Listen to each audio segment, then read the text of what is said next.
বিসমিল্লাহির রহমানির রহিম। সবক নাম্বার 10, সুকুন, জজম ও কলকলায়ের অনুশীলন।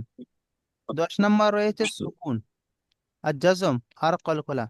সুকুন কাকে বলে দেখেন, আমরা ইতিপূর্বে পড়েছিলাম, এমন পড়েছিলাম যে ওয়াও সাকিন তার ডান দিকে শুনেছি, ওয়াও সাকিনের ডান দিকে জবর থাকলে ওয়াউলিন, ওয়াও সাকিনের ডান দিকে পেশ থাকলে তাকে ওয়াও মাদ্দা বলে। তো এই যে বাঁকানোর মতো আকৃতি, একে বলা হয় সাকিন। ঠিক আছে, এখানে দেখেন গয়নের উপরে এই দেয়া আছে, একে বলা হয় সাকিন, একে জজমও বলা হয়। আর কলকলা, কলকলার অক্ষর হচ্ছে 5টি, আপনার সামনে আসবে। তাহলে সবক নাম্বার 10 কি বলেন, সুকুন আর জজম। সুকুন কাকে বলে, এই যে আকৃতি আছে, এই যে রয়েছে, যেটা আপনার এইভাবে লেখা হয়, একে সাকিন বলা হয় বা জজম বলা হয়। তো এই আকৃতি বা এর চিহ্নর কাজ কি? এই চিহ্নর কাজ হচ্ছে, যে অক্ষরের উপরে এই সাকিন দেয়া থাকবে, তো তাকে আমরা পূর্বের অক্ষরের সঙ্গে মিলিয়ে পড়ব। মনে করেন কোনো অক্ষরের উপরে আলিফের উপরে যদি জবর দেয়া থাকে, হামজা জবর আ পড়লাম, জের দেয়া থাকলে হামজা জের ই পড়লাম, পেশ দেয়া থাকলে হামজা পেশ উ পড়লাম। কিন্তু কোনো কিছু না দিয়ে যদি এরকম শুধু সাকিন দেয়া থাকে বা জজম দেয়া থাকে, সেক্ষেত্রে আপনি কি পড়বেন? পড়া অসম্ভব। সেই সময় আমরা কি করব, এই অক্ষরকে পূর্বের যে অক্ষর থাকবে তার সঙ্গে মিলিয়ে পড়ব। ঠিক আছে মানে ভাই? বা বা আলিফ জাবার এরকম করে। জি। যেমন দেখেন এখানে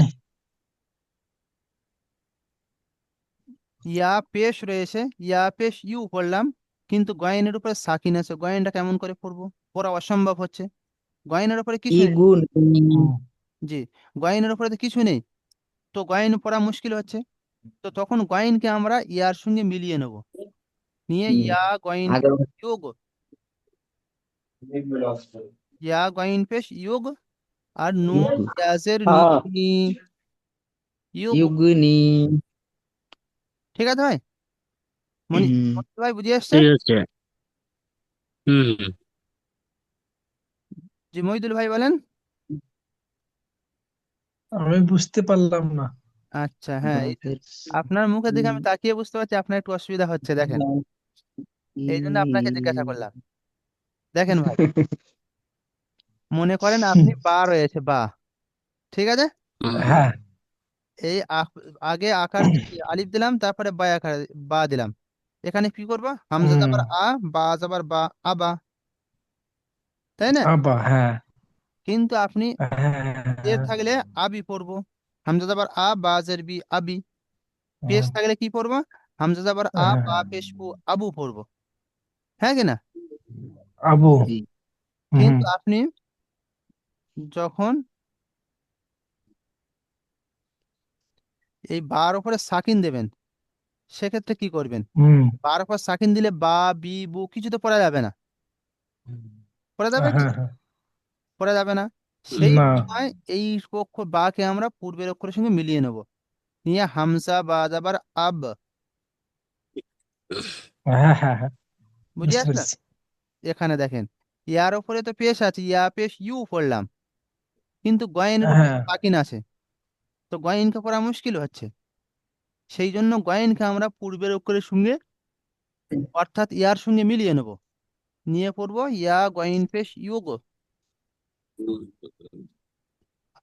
ঠিক অনুরূপ ভাবে দেখেন, নুনের নিচে সাকিন আছে, নুন জের নি, কিন্তু ইয়ার উপরে সাকিন, এই নুনের নিচে জের আছে, তো নুন জের নি পড়লাম, কিন্তু ইয়ার উপরে সাকিন আছে, একে পড়া মুশকিল। তো এই ইয়াকে পূর্বের নুনের সঙ্গে মিলিয়ে নেব, নিয়ে নুন ইয়াজের নি, তাহলে কি হলো, ইউগুনি। এগুনি। জি, জি ইউগুনি। ঠিক আছে জি। ঠিক অনুরূপ ভাবে দেখেন, বা বার উপরে যাবার আছে বা, বা যাবার বা, কিন্তু সিনের উপরে সাকিন আছে, একে আমরা কি করব? পড়া মুশকিল। তো এই সিনকে আমরা বা এর সঙ্গে মিলিয়ে নেব, বা সিন যাবার বাস, এভাবে পড়বো। জি, মহিদুল ভাই এবার বলেন, বুঝিয়ে এসছে জি, মিউট খুলে নেন।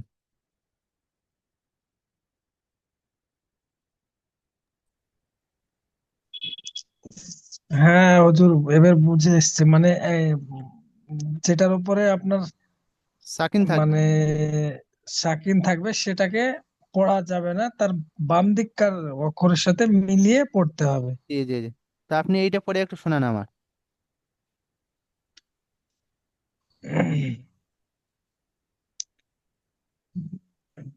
বা মানে এটা আছে, বাস বার বাস। এইটা পড়েন, এইটা এইটা। এটা দিয়ে আছে। হ্যাঁ হ্যাঁ, বুঝতে পেরেছি হুজুর। কাপ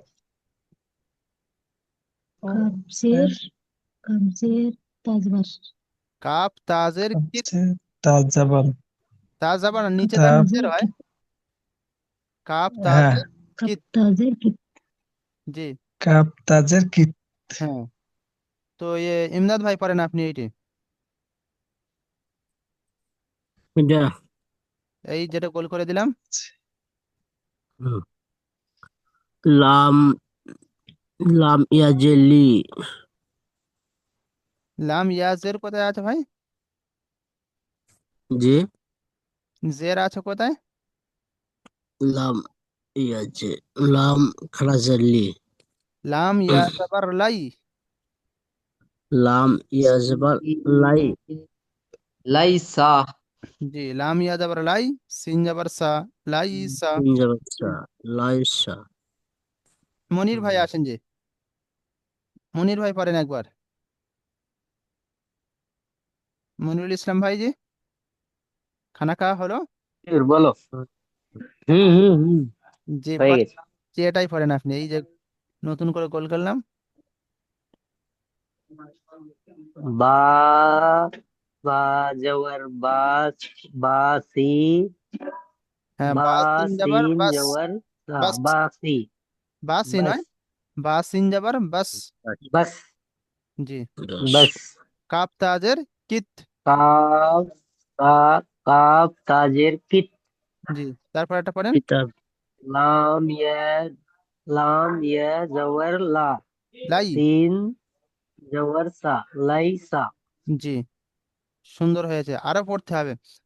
দ্বিতীয় দেখেন, দ্বিতীয় যে উদাহরণ দেয়া আছে। হামজা কব, জি, আমি বলছি দেখ শোনেন হামজা এবারে। কবজের। জি, আমি বলছি শোনেন। হরুফে কলকলা 5টি। ঠিক আছে। কফ, প, বা, জিম, দাল। যার সমষ্টি কুতুবু জাদ্দিন বলা হয়। তো এর কাজ কি? এই হরুফে কলকলার কাজ কি? যখন এই সমস্ত অক্ষরের উপরে জজম অথবা সাকিন আসবে, তখন এই সমস্ত অক্ষরগুলো কলকলা করে পড়তে হবে। অর্থাৎ এর মাখরাজে লেগে, ধাক্কা লেগে আলাদা হয়ে যাবে। যেমন দেখেন ইকরা, এখানে হামজার নিচে জের আছে, তো হামজা জের ই পড়লেন, কিন্তু কফের উপরে সাকিন রয়েছে, সাকিনকে পড়া অসম্ভব। আপনি কফজের কি, কফ পেশকু, কফ জবর ক, কোনো কিছু পড়তে পারছেন না। সেক্ষেত্রে কি করবেন? তো যখন কফের উপরে সাকিন রয়েছে, পড়া অসম্ভব, সেই সময় আমরা কফকে আমরা পূর্বের অক্ষর যে রয়েছে হামজার সঙ্গে মিলিয়ে নেব। নিয়ে পড়বো হামজা কফজের ইক। আর র, জাবার র আছে, কিন্তু এখানে যে হামজার উপর কিচ্ছু দেখতে পাচ্ছেন না, এখানে একটা সাকিন দেওয়া আছে।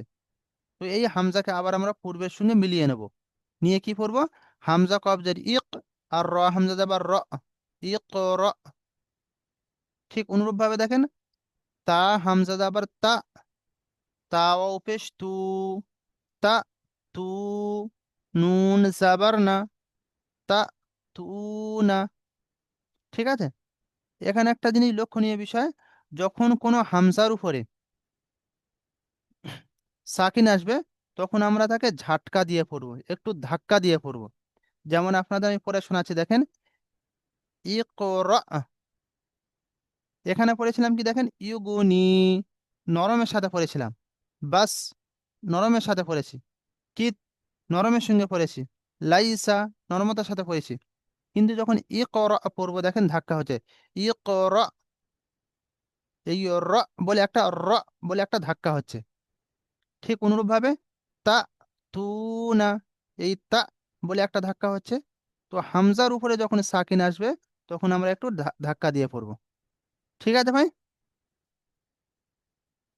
ইয়া তিকা, ইয়া হামজা জাবার ইয়া, আর তা ইয়াজের তি, ইয়া তি, কাফ জাবার কা, ইয়া তিকা। জি এমদাদ ভাই ঘুমিয়ে পড়ছেন? তা মুরুনা, তাহুনা, তা হামজা জাবার তা, মিম পেশ মু, তাহলে তা মু, মিপেশ র পেশ তাহ রু, তা মুরু, নুন জাবার না, তা যেমন মুরুনা। জি মিলন ভাই আপনি পড়ে শোনান একবার।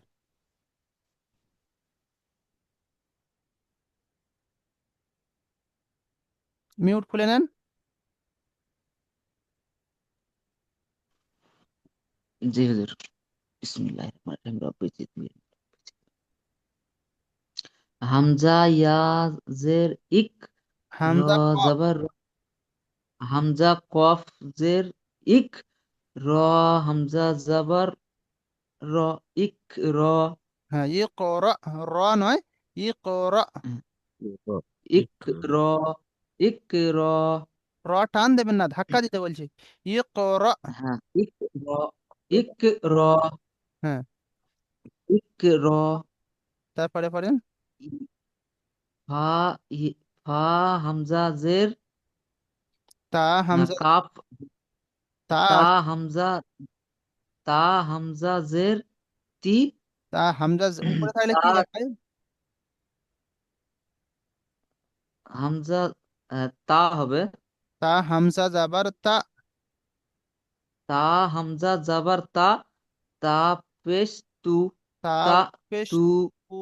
তা, তা ওয়াও পেশ তু, তা তু, নুন জাবার না, তা তু না। হ্যাঁ, তারপরেটা মনির ভাই পড়েন দেখি। জি বানান করে পড়েন জি। ইয়া হামজা ইয়া যাবার আলিফ ইয়া, জবর এইটা হামজা পড়বে। ইয়া, ইয়া হামজা জবর ইয়া, হুম, তা ইয়া, তা ইয়াজির, তি, তা ইয়াজির তি, ই, ই ইয়া তি, তি কফ, ইয়া তি কফ জবর কা, ইয়া তি ক, হ্যাঁ ক না, এটা কাফ, কফ ইয়াতি নয়। কা, কাফ জাবার কা। কাফ, জি ইয়াতি সুন্দর কাফ হয়েছে। জবর কা, কা, ইয়া ইয়াতি তি কা, কা। কা, হ্যাঁ আমি কি বললাম, যখন কা। হামজার উপরে সাকিন হবে তখন ঝাটকা দেবো। ইয়া তি কা এমন নয়, ইয়া তি কা। হুজুর, জি বলেন। হুজুর বলছিলাম, বলছে যে হরফে ইক, হরফে কলকলা পাঁচটি অক্ষরের ভেতরে ফা এসেছে, তাই ফাকে বারিক করে পড়তে হবে, তাই না হুজুর? ফা আসেনি, কফ এসেছে। হ্যাঁ, হ্যাঁ, কপকে বারিক করে পড়তে হবে। কলকলা করে পড়তে হবে। দেখেন হ্যাঁ, কেমন করলাম। কলকলা করে হ্যাঁ ধাক্কা দিয়ে পড়তে হবে। ইয়ে, তাই ঠিক আছে। আচ্ছা ওটা নিচে আসবে দেখেন। তারপরেরটা পড়েন ইমদাদ ভাই পড়েন যে, শেষ যেন ইমদাদ ভাই পড়বেন। হামজা জবর তা, মিম পেশ মু, তা মিম, তা মু, মু, র পেশ রু, তা মু র, তা মু তা মু র না। মু, সকলে মিউট তামু করেন, না। সকলে মিউট রেখে নিজে নিজে পড়তে থাকেন। শুধু এমদাদ ভাই খুলে রাখেন। হ্যাঁ, তা মুরু না, তা হামজা যাবার তা, মিম মিম পেশ মু, তা মু, র ও পেশ রু, তা মুরু, নুন জাবার না, মুরু না। ঠিক আছে ভাই? তো এখানে কোনটা কি জন্য পড়ছেন এটা খেয়াল করবেন। এখানে দেখেন হামজার উপরে সাকিন এসে তাই ঝাটকা দিলাম। মিমের উপরে পেশ এসে হারাকাত, হারাকাতকে তাড়াতাড়ি পড়তে হয়, টান দেওয়া নিষেধ। তারপর দেখেন ওয়াও সাকিন, তার ডান দিকে পেশ এসেছে ওয়াও মাদ্দা। ওয়াও মাদ্দাকে কি করে পড়তে হয়? একালি পরিমাণ টান দিয়ে পড়তে হয়। তা মুরুনা। ঠিক আছে, এবারে দেখেন শেষ লাইনটা দেখেন, যে কলকলার অক্ষর কফ, ত, বা, জিম, দাল, এই পাঁচটি অক্ষর হচ্ছে কলকলা অক্ষর। জি মনির ভাই ধ্যান দেন। কফ, ত, বা, জিম, দাল, এই পাঁচটি অক্ষরের উপরে যখন সাকিন আসবে তখন কলকলা হবে, মানে আওয়াজটা টাকরাও হবে। যেমন দেখেন বা এর উপরে কি এসছে, সাকিন এসছে। তো বা এর উপরে যখন সাকিন এসছে তখন আমরা কি করব, পূর্বের অক্ষরের সঙ্গে বাকে মিলিয়ে নেব। একটা আমি পড়ছি দেখো, দেখেন আব, একটা হচ্ছে আব, এই পড়লাম, আর একটা পড়লাম আব, একটা টাকরাও হচ্ছে তাই না, আব। তো এই যখন এই কলকলা অক্ষরের উপরে সাকিন আসবে তখন টাকরাও হবে, আব। ঠিক অনুরূপ ভাবে দেখেন কাত, কফ ত ব- যাবার কত, কত কত জবর ক কত বুরুজ। এখানে দেখেন বা পেশ বু, র ওয়াও জিম, বাপে রর উপরে সাকিন, জিমের উপর সাকিন, তো বানান করার সময় দুটো সব মিলিয়ে নেব। বা পেশ বু, র ওয়াও জিম পেশ রুজ, বুরুজ। ঠিক আছে। ঠিক অনুরূপ ভাবে দেখেন মুহিত, মিম পেশ মু, হা, ইয়ার উপরে সাকিন আছে, তয়ের উপরে সাকিন আছে, দুটো অক্ষর সব মিলিয়ে নেব। মিম পেশ মু, হা, ইয়া তদের হিত, মুহিত। ঠিক আছে ভাই। তা আজকের পড়া বেশি নয়, এতটুকু থাকবে। তো আপনাদের কাজ হচ্ছে এই সবকটা খুব সুন্দরভাবে মুখস্থ করা। দ্বিতীয়ত দেখেন ভাই, যে কোনটা কেন পড়ছি ইজরা করব আমরা, যে গয়েনকে আমরা পূর্বের অক্ষরের সঙ্গে কেন মিলিয়ে নিচ্ছি বুঝে বুঝে পড়বো। ঠিক আছে মনির ভাই। জি। আপনাদের কাজ হুম, আমি এখনই জি রেকর্ড করে পাঠিয়ে দিচ্ছি, এটা তো মানে রেকর্ডিং হচ্ছে। জি জি।